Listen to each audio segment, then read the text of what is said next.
دنباش گدارن دلال ورا پرخودرس پودکسته از عمر فاروق باران و پودکسته نوتین خاین سر کلتور صنعت و ادبیات رادگینم و ساعتی و دقیقه اون لکبن به دنگ خواب و رامه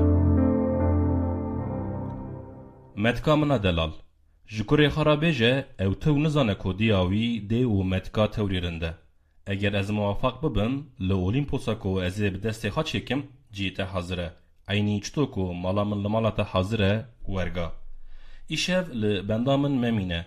Şeveka spiye wer dirêj û dirêj dibe li pêş min. Em bi mektubeka şair û seyyahê Fransız Gerard de Nerval dest bi programa xwe dikin. Bixêr be. Nerval sala 1880 hatiye dinê û sala 1855 ji dinê barkiriye.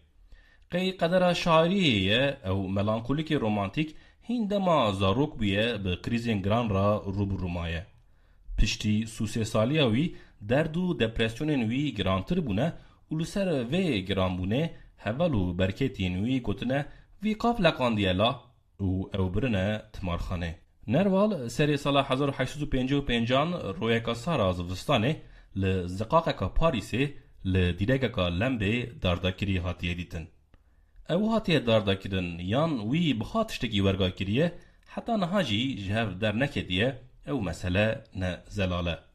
لی مراقلین ادبیاتی ده سر نوتو نویسین نروار را گمانه پرتر دبن سر خاکوشتناوی.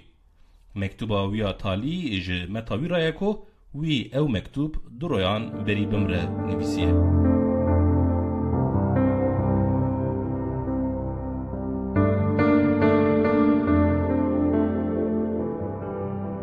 گودارن دلال اماتن داوی برنامه خواه پرخودرس پودکست هر پنجشنبه ده ساعت 5:05 PM دا به خلک کانو بوار رایه وگاوه بخاطره و